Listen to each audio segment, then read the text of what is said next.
Grand opening, grand closing. I got bad news regarding Jermall Charlo. If you're a fan, if you're from Texas, you're from big Houston, you're from big Texas, right? You'll probably be disappointing. You'll be disappointed in this video. So if you're from Texas, you probably should stop watching right now if you're a fan of the Charlo brothers, because the news, it really is not good. It's really not great. Jermall Charlo was announced, then denounced as an opponent for the David Benavidez card. What up, Fight World? It's your boy Ego, and I am back with some more boxing. Bad news.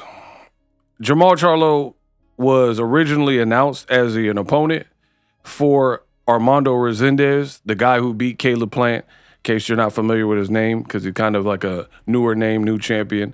And then hours later, they say, hold up, Jermall Charlo won't be fighting him. Andreas Hale, March 15, 2026, 1:52 a.m. Andreas Hale is a combat sports reporter at ESPN. Resendez was closing in on a deal to defend his WBA Super Arena. Reese was closing in on a deal to defend his WBA Super Middleweight title against Jermall Charlo, who is now unavailable, per sources. The all-Mexican title fight will take place on Cinco de Mayo weekend, on the undercard of David Benavidez-Zurdo Ramirez at T-Mobile Arena. Boom.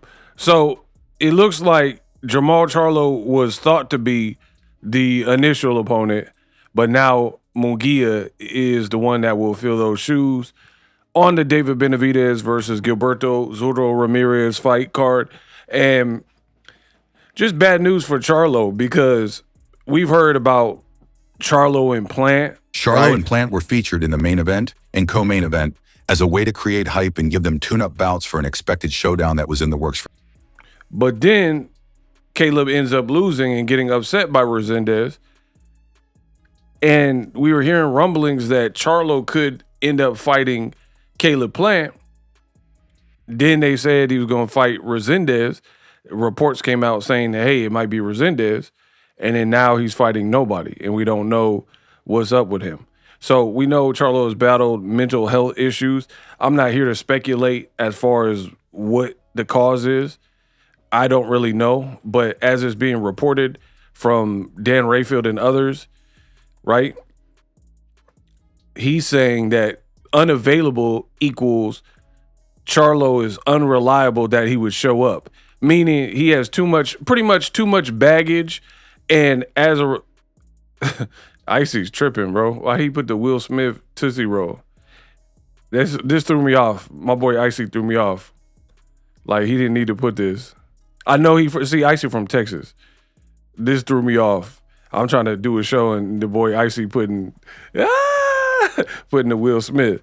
So Dan Rayfield is reporting that he's not reliable enough.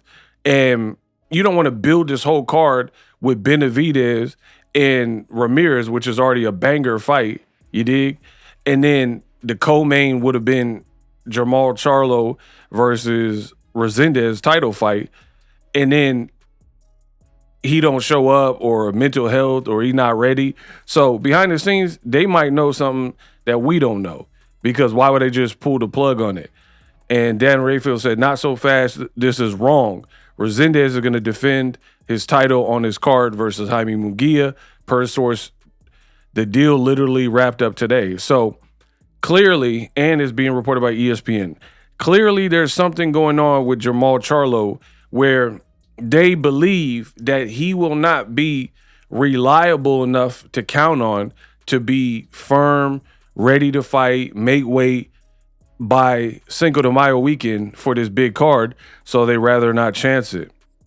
Or possible that Charlo reached out to them and, told them something like, hey, I can't make this or whatever. But anyway you slice it, it is over.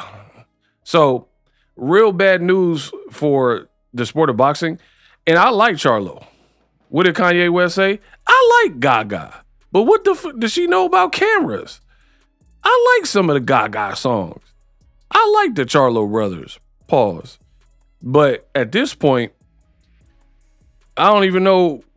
You're not an active fighter for sure. Jermall Charlo, he literally been fighting.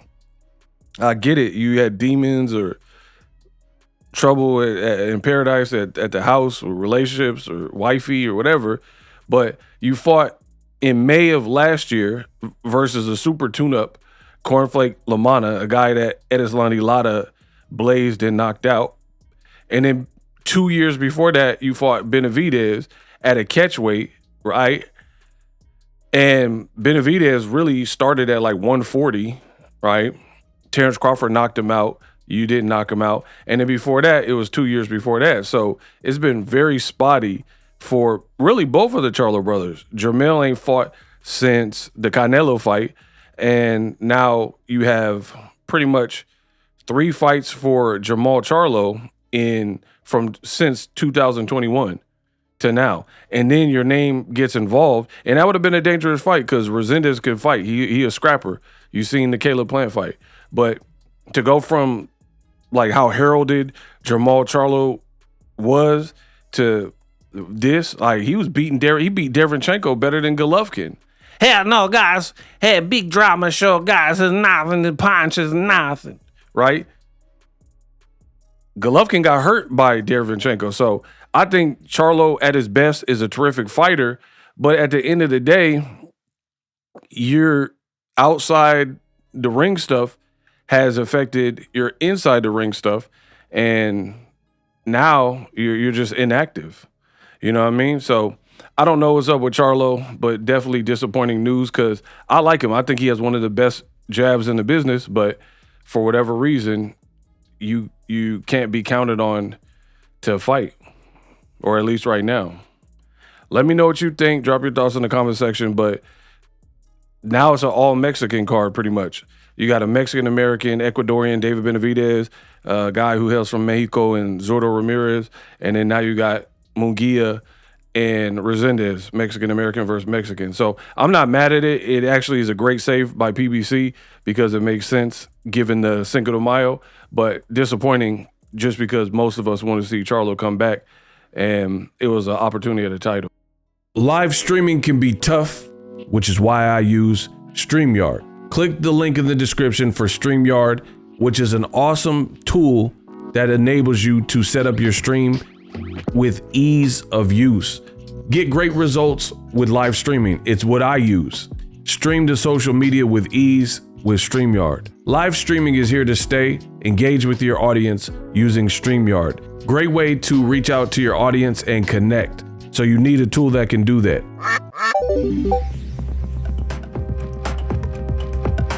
If you're new to YouTube and you're struggling to get views, one tool I can provide to you is TubeBuddy. I've been on YouTube over 10 years. I use TubeBuddy daily to crank out videos just like this one that you're watching. Learn how the pros do it with TubeBuddy. YouTube receives a lot of traffic, which also means a lot of creators, a lot of people putting out content. So you need to learn the ropes so you know how to separate yourself, especially if you're new, but even if you're a pro, use TubeBuddy. The link is in the description. Get more views, more subscribers, and a higher click-through rate, so ultimately you can realize all of your online goals. Use my affiliate link in the description and grow your channel fast.